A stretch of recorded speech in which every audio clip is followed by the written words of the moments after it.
All right. Shall we get started? Sure. All right. Good afternoon, everyone. My name is Nancy Viner. I'm one of the co-founders of Womenology. Thank you for coming to our inaugural program. Womenology was built on the philosophy that there's nothing more stronger, more meaningful, or more powerful than women helping women. It's natural for women to reach out to each other for advice, to find reliable resources, and for a shared sense of community and connection. To that end, we are thrilled you've joined us today to become more informed and more knowledgeable in having more control over your personal finances. I am thrilled to introduce you to the President and CEO of Sapers and Wallack, Aviva Sapers, a good friend, and her colleague Holly Knight, Director of Retirement Outcomes, to lead us in a discussion on how to gain control over our finances. Before I turn it over to Aviva and Holly, just a couple of housekeeping items. Please mute yourselves. Turn on the speaker mode and feel free to put any questions in the chat as we will be monitoring it. Please note we'll be recording the official presentation portion of this session and posting it on our Womenology site, but the after chat will not be recorded. Aviva and Holly, the Zoom room is all yours, and thank you so much for joining us today.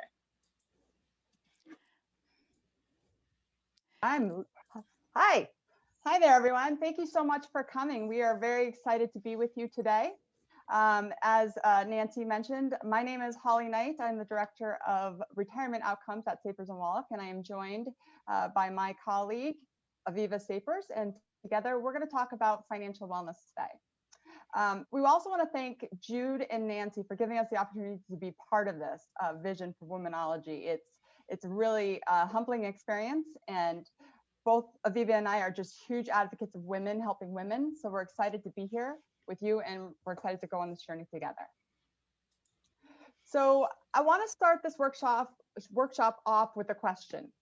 How many of you consider yourself an investor? Guy in the back, can you put that poll up, please? Tech in the cloud. How many of you consider yourself an investor? And while you're thinking about the answer, I'm going to share some statistics with you. A decade ago, women were outliving men, or outliving our spouses really, by 7 years. And simultaneously, we were still earning considerably less. Add in the divorce rate and the fact that women are still the ones who take breaks from work to care for kids or aging parents. And you get the fact that 90% of women at some point would be responsible for handling our money all by ourselves. It's far better to know how to do this rather than to have to learn under tremendous stress. Money's a scary topic because money is a necessity. Unlike air and water, money isn't free or unlimited. And the realization that we could run out of money before our lives are over is frightening. You don't have to die rich either, but you should be able to live the life you want until the end because you have a comfortable amount of money. Money can do anything once you put it to work, but when it comes to money, women have some unique challenges. Do we want to put the polling question up now?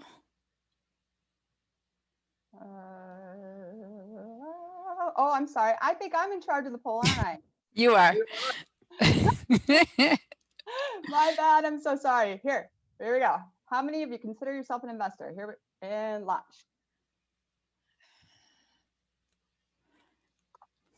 Woo! I'm loving those numbers. Almost there, almost there. Got a couple more stragglers. Two more. 3, 2, 1. All right. Today women still earn less than their male counterparts. So 30 years ago, women earned 64 cents to every dollar. Today, it's more like 80 cents to every dollar, give or take a few. So no, we have not closed the salary gap for good, but we have made some progress. Women are a huge percentage of head of households, and today they represent about 38% of primary breadwinners. And we hold most of the household purse strings, making us a majority of the spending decisions. If you are married, most of you will outlive your spouse by an average of 5 years. So you will eventually be responsible for your own finances. All of this can become a positive if you know how to manage your money. And you can use this knowledge to create the life you want for yourself and for your family. So here's what we're going to work on today. Our first segment is about you and your money, and we're going to talk about the behavioral aspects of money. What do you want your money to do for you? How can you align your money goals with your values? And how do you keep your emotions from sabotaging your finances? Next, we're going to go into the mechanics of managing your money. We're going to give you the confidence to make the right investment decisions for yourself because, yes, you are an investor. And finally, does money buy happiness? We're going to explore the joy of spending and using money to create the life that you want. So let's start by asking ourselves one specific question. What do I want from my money? What was the purpose of this, right? So why did we even do this exercise? It's really important to understand the emotional aspects of our money because money has different values beyond what's just printed on it. We need money to buy food, to pay for a place to live, or transportation, but it also affects our social standing and our feelings of self-worth. Money largely determines our place in society, and it's a big deciding factor when it comes to who our peers are and who we want to hang out with or who wants to hang out with us, right? To say that this could have a huge effect on our happiness, that's a bit of an understatement, I would say. The first step to keeping your emotions from sabotaging your finance is to identify them. So all these emotions have the ability to affect your behavior with money. So it's critical to know consciously how you work with them. Sadness and anger, those are usually good places to start because they're such clear feelings with very clear ties to specific behaviors. Once you get a grip on the emotions and the feelings and the moods that drive particular actions, you can prevent the feelings from pushing you to the wrong actions. So the idea is to allow yourself to have the feelings while keeping your finances moving in the right direction and keeping yourself on track. There are specific action steps to take to control the emotional side of money and put yourself in charge of your future. And here they are. When you're considering what we want from money, the need for safety and security is primal. We'll be most satisfied if we use money to accomplish things that line up with our values. And lastly, our emotional needs should not be discounted. Understanding your money why is going to be very valuable as you work towards your future money why, right? So understand where you are today because that's going to help drive where you go tomorrow. The next segment of this conversation is about managing your money. And I'm going to turn it over to my co-presenter, Aviva Sapers, as she leads us through how to manage your money. But before I do, I'd like to do another poll question. We're going to try it. I know I'm in charge of the polls, so here we go. Relaunch poll. Gentle. Sorry, here we go. And launch.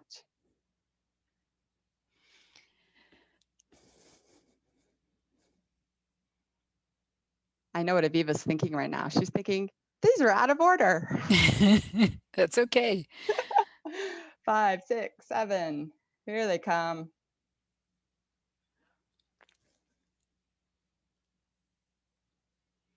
Halfway there, 60%, 70. Great answers.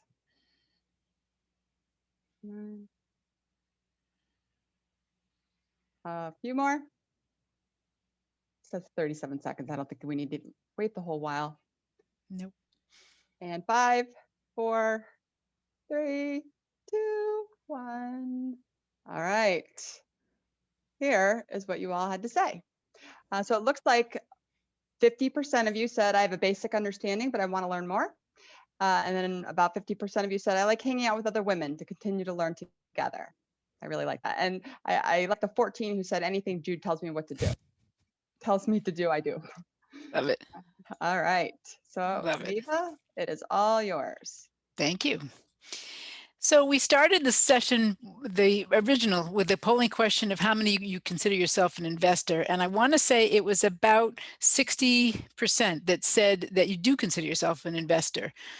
And normally when that is asked, and despite the fact that we have IRAs, 401ks, 529s, and other investments in our own name, oftentimes the answer most typically used is that they don't consider them. Women don't consider themselves investors. So we're a little above the average on this group today, so that's great. In the next section, we're going to talk about stepping up to the investment plate here. So there are two ways to make the money that you need. You can earn money by working and saving, or you can earn money by putting your savings to work. This is called investing. Investing is really the way to stay ahead. It involves putting money aside for the long term, which is usually 5 or more years, and then using it to buy a mix of stocks and bonds that make sense for your age and risk tolerance. Oftentimes, though, the things stand in your way. There are many common barriers to investing. Here's how you knock them down. First of all, start doing it. The way to understand it is to do it. You may find you know more than you thought you did. When women and men have been given multiple choice quizzes to test their financial knowledge, scores are pretty equal once you remove the don't know option, which women elect far more often than men. Many women create investment clubs as a way to dip their toes in the water. This way you can be social and learn from each other. Number 2, you don't need to lose money. If you have enough time, then you really don't need to lose money. No one has to lose. History kind of bears that out. If you invested money in the S&P 500 over the worst 30 years in history, you would still have made about 8% a year. And third, it's not the same as gambling. And here's why. Because a lot of times, even my son may tell me that it's all about the gambling. Putting money in the market is like gambling. When you're gambling, you're wagering your money on a particular outcome.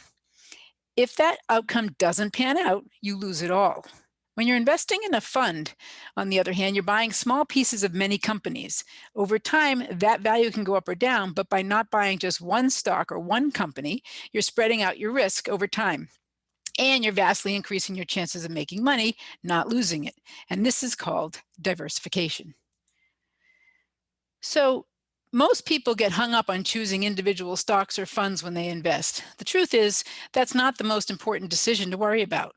The important factors are 2, how much you save. A solid 15% of what you're earning, if you're the breadwinner of the family, should be saved year in and year out in order to get you to a point where you could retire with about 85% of your pre-retirement income, including what you get from Social Security, assuming there's still a Social Security for some of you who are young. And that will last about 30 years. The second is the investment mix. That's a second factor. And there's a lot of research on the importance of asset allocation, which is how you diversify your investments, and how it compares to the importance of a specific security selection, meaning picking stocks, bonds, or mutual funds. But diving into it can make your head spin, and here's really what you need to know. In 1986, 3 researchers did a deep dive into the performance of pension plans, which are huge pools of retirement assets, and they determined that asset allocation was responsible for about 84% of the performance. The paper they published is still cited today. It really wasn't about the investment mix. It was about the fact that they allocated among all different types of funds. There have been follow-up studies since then. Some say asset allocation accounts for 80% of the performance. Others say 100% or a little bit less. We believe it tends to run around 95% from the different studies that we've looked at. But in every case, it's the lion's share. So wanted to talk about putting your savings to work. We want to break the world of investing into 3 buckets. Short term, which is really 6 months to 3 years. This would typically be sitting in cash and would include an emergency fund equal to 6 months to a year's of living expenses at a minimum. It's often invested in savings, checking, money market accounts, or CDs. Then there's a second bucket, which is a medium term, which is 3 to 5 years. This bucket or account might be money set aside for buying a home or starting a business, college tuition, etc. You're going to need to access it within 3 to 5 years. It's typically invested in stocks, bonds, and mutual funds unless you're age 55 and up. Then you could add annuities to the list. Annuities are a vehicle for investment that are tax advantaged, but you can't pull the money out without a penalty unless you're 59 and a half, which is why we said age 55. And then there's a long-term bucket. Long-term bucket is 5 or more years. Retirement, college savings, and growing our estate are usually the reasons for the long-term bucket. Investments are typically made inside 401ks, 403bs, annuities, life insurance, investment portfolios. In addition, there are 3 kinds of contents to pour into the buckets. It wasn't bad enough we had buckets, but now we got to worry about the contents. There really are 3 different ways to invest. You can have taxable assets. Those are typically bank and brokerage accounts. We pay taxes on our investments each year when they pay us interest or dividends, or on the proceeds when we sell the assets. Then there are tax deferred assets. The government wants us to save more for retirement, and so we get a tax deduction for making contributions into these types of plans. And we don't pay taxes on the money while it's in the account. When we withdraw it at retirement, which we can do starting at age 59 and a half and must do by the time we're 72, most people do it maybe starting in their late 60s, we pay income tax based on the then current tax rate. These include 401ks, 403bs, pensions, profit sharing, and other workplace retirement plans, and traditional IRAs and annuities. Individual securities, which we buy and hold, work similarly, where you pay taxes on the gains whenever you sell them. So if you bought a stock today and held it for 10 years, and then you sold it, you'd pay taxes at the time you sold it, not until then. Tax-free assets. We've already paid taxes on the income we invest, but the money grows tax deferred and we can withdraw it tax-free. These include Roth IRAs, health savings accounts, which are otherwise known as HSAs if you want to learn the lingo of our industry. And as long as we use, those are free as long as you use the money for health expenses, and life insurance. All of those are tax-free assets. So the next question may be, what is your decision order in terms of filling up the buckets? Typically, the order of saving and investing would be to fill up the bucket in the short-term segment first. Why? Because I basically said that was our emergency money. So you need to make sure you get that set. Then, depending on whether you have access to a retirement plan at work, and if your employer matches a savings that you're doing, we want to grab any of these incentives or freebies, like matching dollars, et cetera, that are available, or employer contributions just because you participate. This would be the second place to try and save. If you have some specific medium-term needs, you might consider the middle bucket as well. Any excess dollars can be used for long-term investing. So in general, want to put as much of our money into tax-deferred or tax-free buckets as possible, and then you move on to taxable accounts, but not if you don't have that short-term bucket set up. So how do you invest in the buckets? So depending on how much involvement and interest you have, you can choose investments like target date funds, where a manager manages the money based on projected retirement dates. You can invest in managed accounts, which are typically mutual funds with an advisor, or you can do it yourself, where you can decide on the type of investment that you want. Let me give you an analogy. If you're going on a trip and you want the least effort, you join a tour group. It's all inclusive and it's all taken care of for you. If you want some guidance, you might hire a travel agent to help make reservations, book some tours after explaining what you're interested in. Or you can do it all yourself. Do the research, book the travel, and continue the process along the way. Regardless of your approach, it's good to figure out how much risk you're willing to take and what your time horizon is. As mentioned earlier, 95% of investment performance is based on diversification and how you allocate your assets. On the chart, on the left-hand side of the chart, it shows that the more risk you're willing to take, the greater potential return. As an example, an aggressive investor, I don't know if you can see that, but an aggressive investor would be 75% in stocks, 25% in bonds. For most people, the mix of investments change and become more conservative as you get older and closer to retirement, which is this chart on the right here that has the bonds and the stocks. And you'll see over time, as you go to the right side on age, the mix of stocks, which is the darker green, kind of gets smaller and smaller. Bonds stay pretty much the same, but you add some more cash in as you get closer to retirement. Though we're not spending much time on investment portfolio recommendations today, they are key. The key to most investing is depicted on this on the chart in terms of diversification and looking at those different percentages based on your risk tolerance. Now, an important factor as well, the compounding of interest and earnings. Many studies show that women are better investors than men. The primary reason for this is that women do not meddle. And when women don't meddle, their investments grow faster because they earn earnings on the earnings. And over the years, it multiplies. This is what we refer to as the benefits of compound interest. So the four critical questions to help determine how to get income in retirement, for those of you who are kind of at that age or that end of our age spectrum, are typically how much will you need, something about Social Security, et cetera. And I would say that when you talk about how much you need, experts say you need 70% of your current income in retirement. Others say 85%. So anywhere north of 70, I'd say you're in good shape. It depends on your lifestyle and health, of course. Medical expenses alone could run between 250 and 400,000 in retirement. So it all depends. There's no magic bullet here. Social Security is another question. When do you take it? When do you turn it on? It's possible to claim your benefits as early as age 62, but for every year you delay claiming it until age 70, your monthly benefit will grow another 8% a year, which is a guaranteed rate of return that's tough to beat in today's market. Thereafter, once you hit a 70, then the question is, how long are you likely to live, to determine whether you should keep deferring it longer, because you may get a higher payout, but you may have fewer years to get it. So, and couples are even more complicated.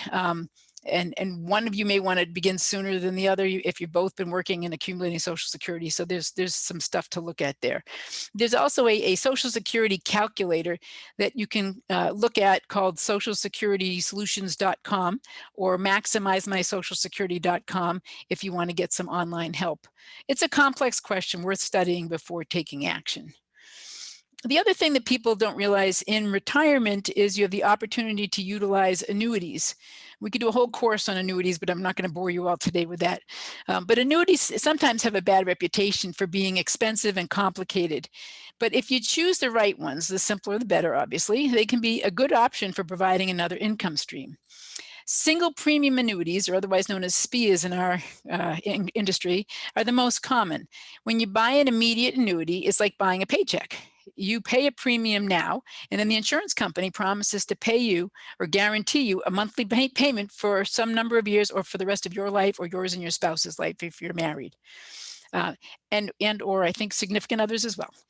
Deferred annuities can be used during the accumulation phase as a tax-deferred investment, but that's a discussion for another day.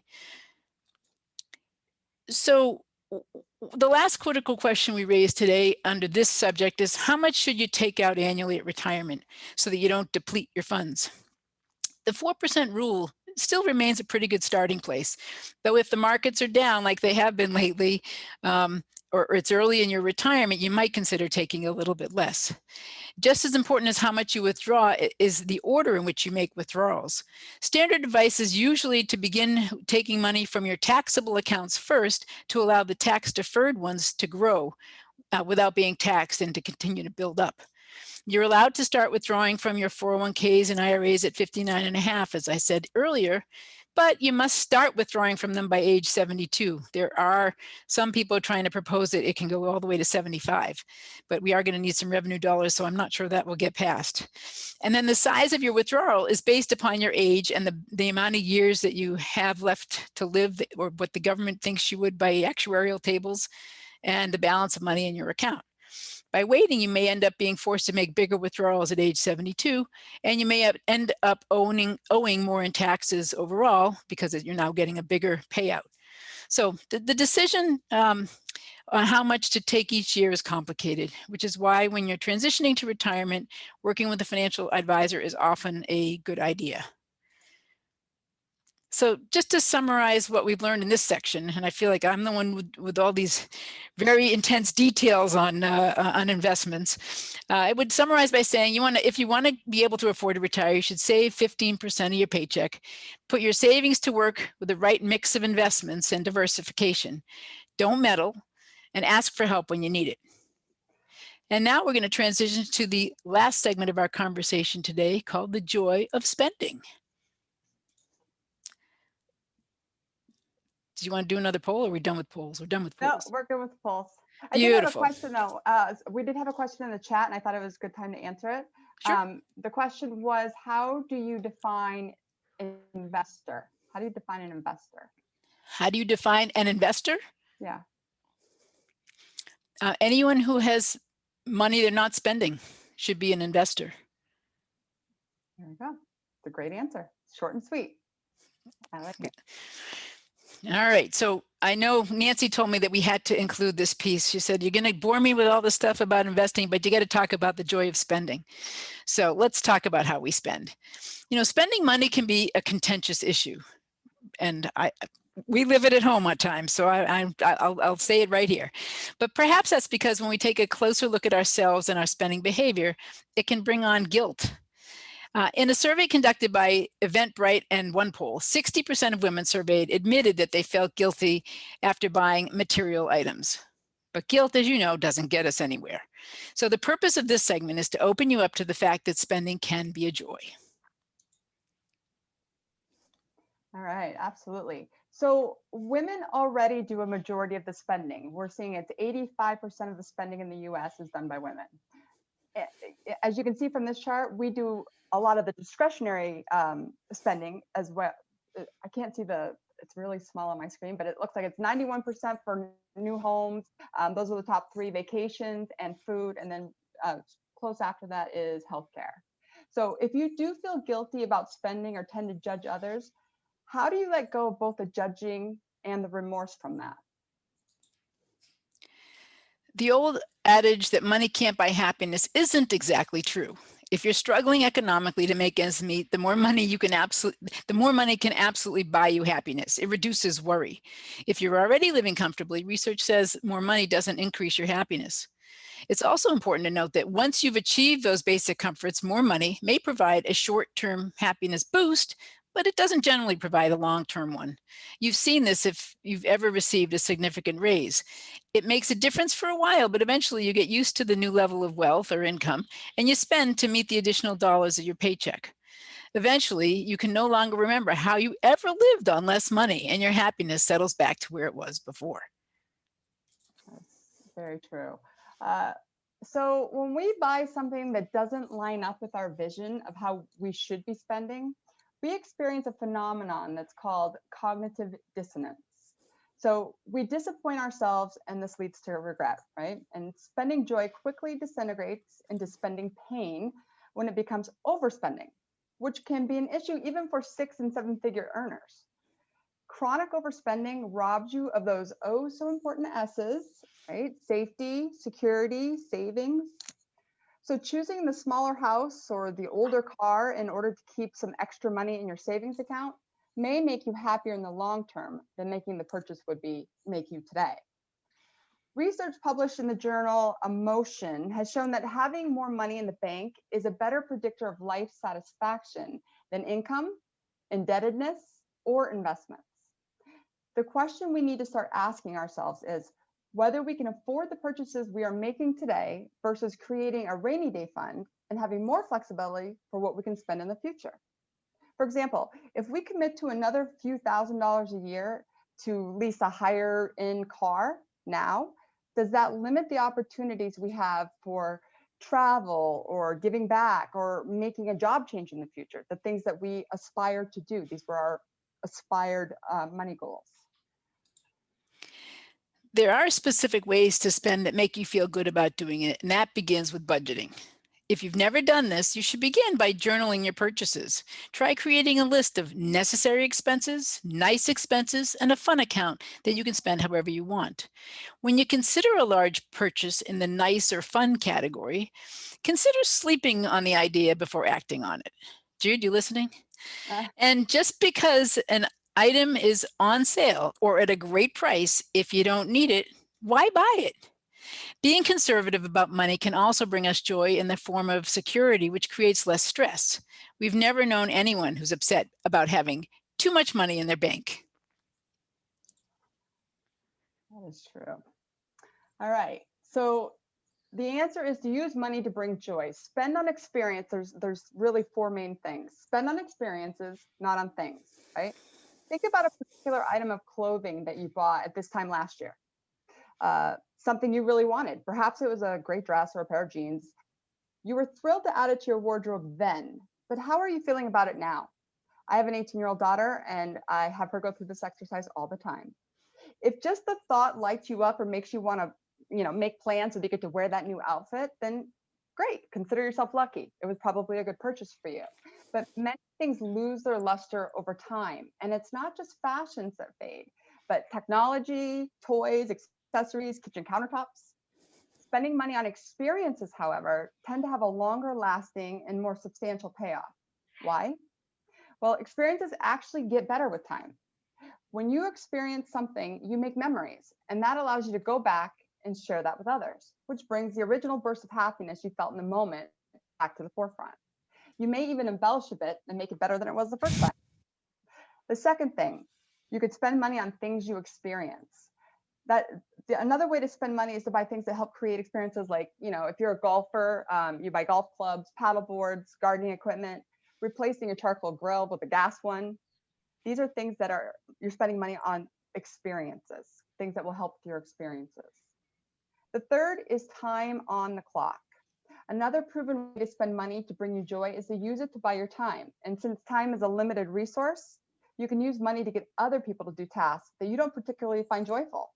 They can take it off your plate so you don't have to do them. In other words, you hire them out. 4, spend on others. There is one other way that spending has been proven to bring us joy. The technical term for this, I believe, is pro-social spending. Harvard's Michael Norton and some of his colleagues ran an experiment where they gave participants a small sum of money. Some people got $5, others got $20. They directed half of the subjects to spend the money on themselves and half to spend the money on someone else. And at the end of the day, the people who spent it on others felt happier than those who bought or did something for themselves. And I think we've probably all experienced this to some degree. A couple of things to keep in mind. Whether you're giving to a charity or to a person in your life, the happiness boost is bigger when you feel as if you have a choice about whether to do it. That's why when you feel forced to contribute to the office gift for a person you don't really like, it doesn't really bring on a rush of warm feelings, right? You also get more joy overall when the spending helps you build a stronger relationship with either another person or the cause you care about. In that way, it really is about you. So to wrap up, let's summarize what we've learned. 1, we should try and figure out what we want from our money or from our life. Is it time, experience? What's important to us? Or what's most important to us? It would be helpful to understand what it is about money that is a trigger for us. Is it safety? Is it security? Is it about social standing or self-worth?